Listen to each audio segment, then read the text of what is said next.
Welcome to Lesson 8 of our Chemistry from Zero to Hero series. Today we're discovering the fundamental laws that make chemistry predictable and scientific. These laws are the reason why chemical reactions follow patterns and why we can trust chemical formulas. Before atoms were discovered, scientists noticed that chemicals always combine in specific, predictable ways. These observations became the laws of chemical combination, the foundation of modern chemistry.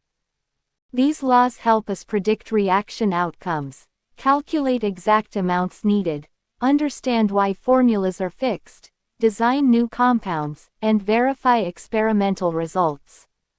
Think of these laws as the rules of the game for chemistry. Let's explore the first fundamental law, the law of conservation of mass. This law states that mass is neither created nor destroyed in a chemical reaction. The total mass of reactants equals the total mass of products. Antoine Lavoisier formulated this law in 1789 using precise balances, earning him the title father of modern chemistry. The equation is simple. Mass of reactants equals mass of products. For example, when magnesium burns in air, the mass of magnesium oxide formed exactly equals the mass of magnesium plus oxygen consumed. This law applies to all chemical reactions, from burning wood where gases escape but mass is conserved if collected, to rusting iron where the iron gains mass from oxygen in air. Lavoisier proved this law using sealed containers, and modern experiments verify it with incredible precision, better than 1 part in 10 million. Now let's examine the second law, the law of definite proportions. This law states that a chemical compound always contains exactly the same proportion of elements by mass, regardless of source or method of preparation. Joseph Proust formulated this law in 1799 after analyzing many compounds. For example, water always has hydrogen and oxygen in 1:8 mass ratio, whether it's from rain, rivers, oceans, or made in a laboratory. Carbon dioxide always has carbon and oxygen in 3:8 ratio, and table salt always has sodium and chlorine in 23 minutes 35 seconds and 5 milliseconds ratio.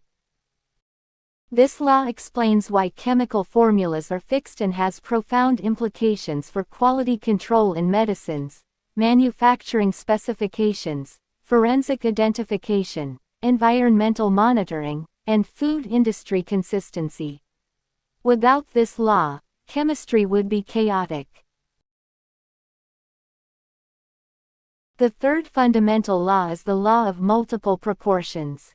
This law states that when two elements form more than one compound, the masses of one element that combine with a fixed mass of the other are in ratio of small whole numbers. John Dalton formulated this law in 1803, and it provided strong evidence for atomic theory. For example, carbon and oxygen form carbon monoxide where 12 grams carbon combines with 16 grams oxygen, and carbon dioxide where 12 grams carbon combines with 32 grams oxygen. The oxygen masses for the same carbon mass are 16 grams and 32 grams, giving a perfect 1:2 ratio, small whole numbers. Similarly, nitrogen and oxygen form multiple compounds with oxygen masses in ratios of 1, 2, 4, 5. This law was the final piece of evidence that convinced scientists atoms are real, since only whole atoms could explain these simple whole number ratios.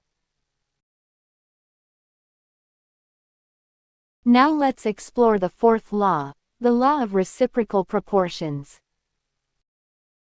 This law states that when two different elements combine separately with a fixed mass of a third element, the ratio in which they do so will be the same or simple multiple of the ratio in which they combine with each other. Jeremiah's Richter formulated this law in 1792. For example, carbon combines with oxygen in CO2 with 3:8 ratio, hydrogen combines with oxygen in H2O with 1:8 ratio, and carbon combines with hydrogen in CH4 with 3:1 ratio. Notice that the carbon-hydrogen ratio of 3:1 is exactly what we'd predict from the ratios with oxygen. This law helps chemists predict new compounds, verify formulas, understand reactivity, and serves as a teaching tool to see patterns in chemical combinations. It's like having a chemical relationship map. These laws didn't appear overnight. They were discovered through decades of careful work during a scientific revolution in chemistry. Lavoisier established conservation of mass in 1789, overthrowing the wrong phlogiston theory. Richter discovered reciprocal proportions in 1792. Proust proved definite proportions in 1799. Dalton provided multiple proportions and atomic theory in 1803. Before these laws, chemistry was alchemy and mysticism with no quantitative measurements. After these laws, chemistry became a true science with precise measurements, mathematical predictions, and systematic patterns.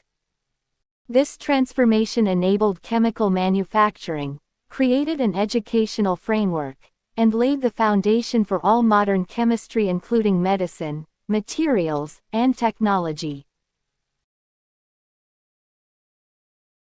Let's apply what we've learned through practice problems.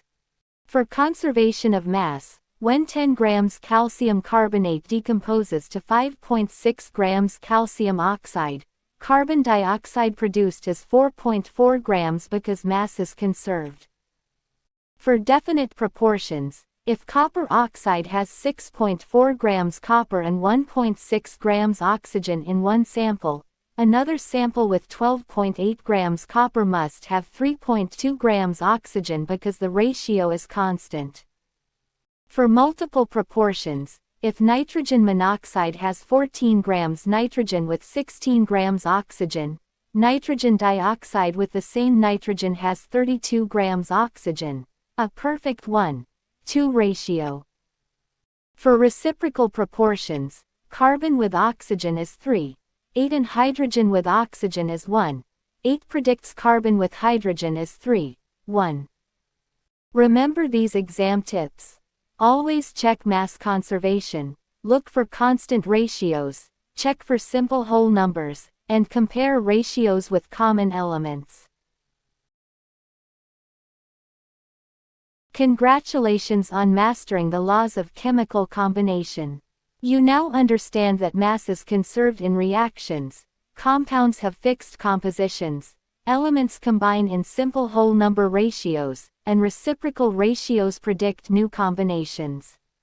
These laws transformed chemistry from alchemy to science, provide the mathematical foundation for chemistry, serve as evidence for atoms, and have practical applications in manufacturing and quality control. In our next lesson, we'll dive inside the atom to explore electrons, protons, and neutrons, the fascinating world that explains why these laws work.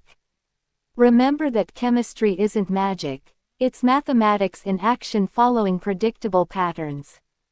Thank you for learning with Silent Reader Chemistry.